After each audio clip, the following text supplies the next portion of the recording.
Olá, tudo bem com vocês? Estamos aí juntos mais uma vez para falar mais um pouquinho sobre os lugares sagrados. Isso mesmo, hoje nós vamos ver um outro tipo de lugar sagrado. Na semana passada, nós estávamos vendo alguns lugares sagrados naturais, né? Nós vimos isso aí em várias semanas que se passaram. Nós vimos a mata, os rios, as montanhas como lugares sagrados. E hoje nós vamos começar a ver um outro tipo de lugar sagrado. Hoje nós vamos falar sobre lugares sagrados construídos, aqueles que são feitos pelo homem, às vezes para serem sagrados e às vezes não. E é por esses que a gente vai começar. Muitas pessoas reservam em suas casas um espaço destinado ao sagrado. E agora nós vamos ver alguns exemplos desses lugares, combinado? O primeiro que nós vamos ver, quem me contou como que ele é organizado, foi a professora Cássia. Ela faz parte da Congregação Cristã do Brasil. E ela me contou que lá na sua religião, eles têm alguns espaços onde eles fazem orações. Eu vou ler para vocês a mensagem que ela me enviou. Na nossa doutrina, somos orientados a estar sempre em oração. Porém, existem alguns períodos em que devemos estar mais próximos do nosso Deus. Então, à noite, quando estou com as minhas filhas em casa, nós nos reunimos no meio do quarto e oramos ao nosso Deus. Ainda mais nesse período de pandemia, que não podemos ir até a casa de oração ou à igreja. Oramos em nosso quarto, que é um local tranquilo e de reflexão. As mulheres na minha religião devem estar sempre com a cabeça coberta na presença de Deus. Então, mesmo quando oramos em casa, cobrimos a cabeça com um véu e nos ajoelhamos para buscar Deus em oração. Então, esse é um exemplo da congregação cristã no Brasil, que eles têm esse quarto, no quarto mesmo, aquele quarto de dormir, que nesse momento se torna um lugar sagrado, onde eles fazem, então, as suas orações em família. Essas orações, elas podem ser feitas todos os dias, várias vezes por dia, não tem um horário fixo, mas é um momento que eles se reúnem. O quarto, em geral, não é um lugar sagrado. O quarto é aquele lugar onde nós dormimos, assistimos TV, muitas vezes brincamos ou, nesse momento, até fazemos nossas atividades da escola. Mas nesse momento de oração, esse quarto se torna um lugar sagrado. Uma outra pessoa com quem eu conversei para falar um pouquinho sobre esses lugares sagrados em casa é a Ariadne. Ela é da Umbanda. E na casa dela, eles também têm um espaço destinado ao sagrado. É um altar. Nesse altar, eles colocam vários elementos diferentes. A gente pode perceber nesses altares, por exemplo, imagens de santos, cristais, objetos religiosos, ou objetos que lembram alguma pessoa ou algum orixá. Nesse altar da foto, a gente tem ali até alguns bichinhos de pelúcia, porque dentro da Umbanda tem também alguns orixás que são representados por crianças. Então, nos altares que as pessoas da Umbanda às vezes montam nas suas casas, tem diversos elementos. E esses elementos podem variar de uma casa para outra, de uma pessoa para outra. Algumas pessoas nem montam assim o altar em casa. Isso é bem tranquilo assim com relação à sua doutrina, à sua religião. Mas aquelas que têm o seu altar em casa, ele é bem diversificado. Uma outra que a gente tem aí, um modelinho, é um altar budista. O budismo tem vários tipos, né, várias vertentes do budismo aqui no Brasil. Esse é apenas um exemplo de uma dessas vertentes do budismo. O altar no budismo se chama Butsudan. Nesse altar, nós podemos ver ali um sino, que é esse que parece um potinho preto, velas, frutas, vários elementos que fazem parte. Um outro elemento que tem ali é o Juzu, que ele lembra um pouquinho um terço, um rosário, que nós vimos aí em outros anos, em outras aulas. Ele também é usado nesse momento de oração e faz parte desse Butsudan, que é um altar do budismo. Eu também conversei com a professora Fran de Geografia. E ela me contou que na casa dela eles não têm um altar fixo para rezar ou para fazer as suas orações. Mas nos momentos dedicados à oração, eles montam na mesa de casa um altar com a imagem de Nossa Senhora Aparecida, com a Bíblia, ali alguns terços, alguns rosários, uma vela. E nesse momento a família se reúne para fazer as suas leituras, entoar canções, fazer suas orações, rezar. Ela é católica, mas ela não tem um altar fixo em casa. Então, a mesa, que é um lugar de fazer as refeições, um lugar de se reunir com a família, nesse momento de oração se torna um lugar sagrado, porque eles usam aquele espaço da casa para dedicar-se à sua religião. Então, são algumas formas de transformar partes da nossa casa em lugares sagrados. Esses são lugares particulares ou familiares de adoração e de culto. São lugares onde você vai se reunir só com pessoas que são muito íntimas, as pessoas que moram com você. Mas existem alguns momentos em que as pessoas se reúnem para as práticas religiosas, se reúnem com a sua comunidade, com as outras pessoas da sua religião. Para esses momentos, elas constroem templos, igrejas, mesquitas, sinagogas, opãs, terreiros, entre outros nomes que esses espaços recebem. E esses lugares sagrados recebem diferentes nomes, diferentes formas, e existem inúmeros lugares sagrados no mundo. É quase que impossível da gente contar o número de lugares sagrados que existem no planeta, porque cada grupo, cada pessoa tem a sua forma de expressar e também de construir esse lugar sagrado. E eu encontrei um jeito da gente conhecer vários lugares sagrados do mundo. Mas o importante aqui, nesse vídeo que eu vou mostrar para você, é você prestar atenção na foto. O escrito está em espanhol. A gente não consegue entender tudo o que está escrito e a letra é bem pequenininha. Mas o importante não é o que está escrito, na legenda do vídeo. O importante é você observar as fotos dos lugares, combinado? Então presta atenção nas fotos que aparecem nesse vídeo, que você vai ver a quantidade de formas de expressar o sagrado na arquitetura. Presta atenção lá.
nesse vídeo nós tivemos uma pequena amostra desses lugares sagrados do mundo, porque eles são incontáveis, como eu disse para você, são muitos lugares sagrados diferentes.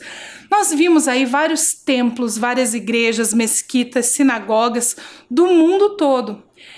E se você prestou bastante atenção nas fotos, você percebeu que alguns têm algumas características semelhantes, que são características que vão fazer com que a gente consiga identificar esses lugares sagrados.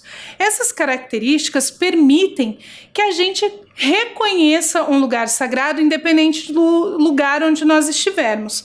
Por exemplo, quase todas as igrejas católicas vão ter a presença de uma cruz, ou na torre, ou na parte do telhado, ou mesmo dentro da igreja tem um crucifixo bem grande. Isso identifica que aquilo é uma igreja cristã, que aquele espaço sagrado é cristão. Assim como as mesquitas têm a presença do minarete, que é aquela coluna bem alta na frente. São algumas características que permitem a gente identificar. Mas sempre temos exceções, existem algumas que são um pouquinho diferentes, mas a gente vai observar mesmo esses lugares que possuem características em comum. E hoje nós temos uma atividade que você não vai conseguir fazer agora na aula. Ela vai ficar anotada no seu caderno para você ir fazendo durante a semana, combinado? Nós vamos ler juntos e aí eu vou pedir para você copiar, certo? Então, construa ou desenhe com os materiais que você tem disponível em sua casa um lugar sagrado que você conhece ou frequenta. Na sequência, em seu caderno, escreva um pequeno texto falando sobre esse lugar. Vou te dar um tempinho para copiar e a gente já volta.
Eu tenho certeza que você já está aí imaginando o que você vai poder fazer para construir esse lugar sagrado que você conhece ou que você frequenta. E agora, eu trouxe uma coisa para te mostrar. Se você está um pouquinho sem ideia do que fazer, na cidade de Curitiba existe uma infinidade de lugares sagrados, muitos lugares sagrados de várias religiões diferentes. E eu vou te mostrar um vídeo de um passeio feito com adultos e com crianças para a gente conhecer alguns desses lugares que ficam no centro de Curitiba, combinado?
Essa atividade é muito rica para eles, porque vivenciando no concreto, eles aprendem muito mais do que só na sala de aula, o falar, né? O vivenciar para eles, com certeza, é muito mais rico. Era bem legal, tipo, a gente passeia para um lugar, para outra igreja e assim vai.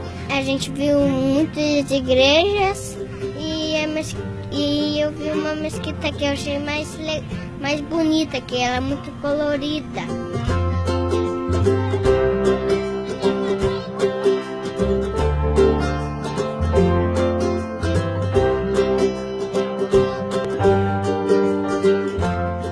Esse vídeo mostra alguns lugares ali do centro de Curitiba. No centro de Curitiba, a gente tem vários lugares sagrados.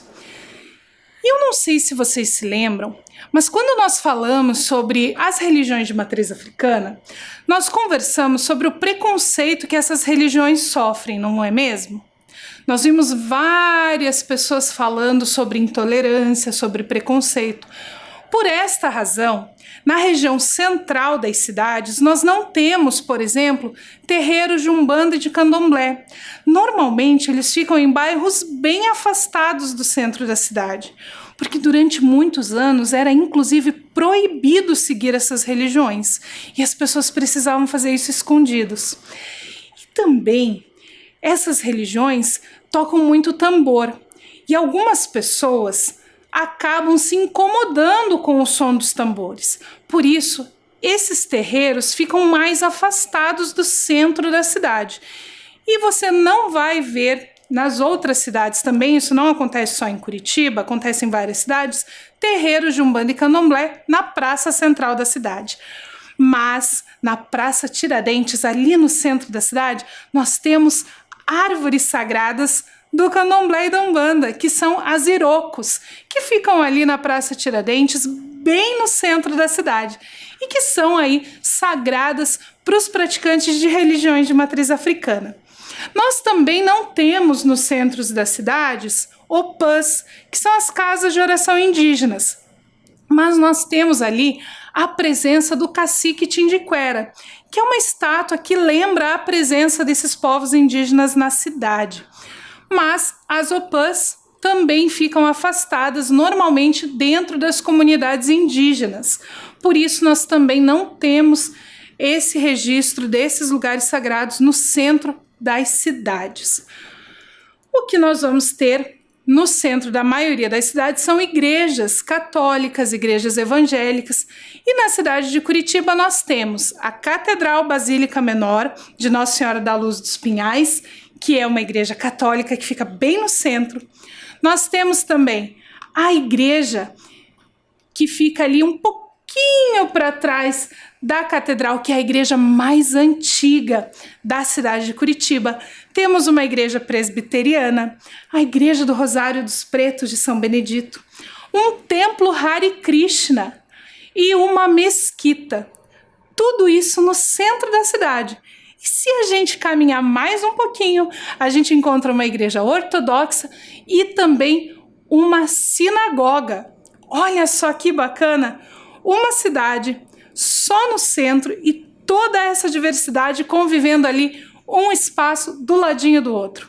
Todo mundo convivendo junto harmoniosamente, sem ter aquele problema de intolerância, de brigas. E isso é possível se a gente conversar e se a gente conhecer a realidade do outro, porque a gente precisa conhecer para respeitar, não é mesmo? Então, você vai ficar aí essa semana produzindo o seu lugar sagrado, eu também vou fazer o meu, e na semana que vem a gente volta para falar mais sobre esses lugares sagrados construídos e eu mostro para você a minha atividade, combinado? Fique bem, lave bem as mãos, tome bastante água e nos encontramos na semana que vem para falar mais sobre diversidade religiosa.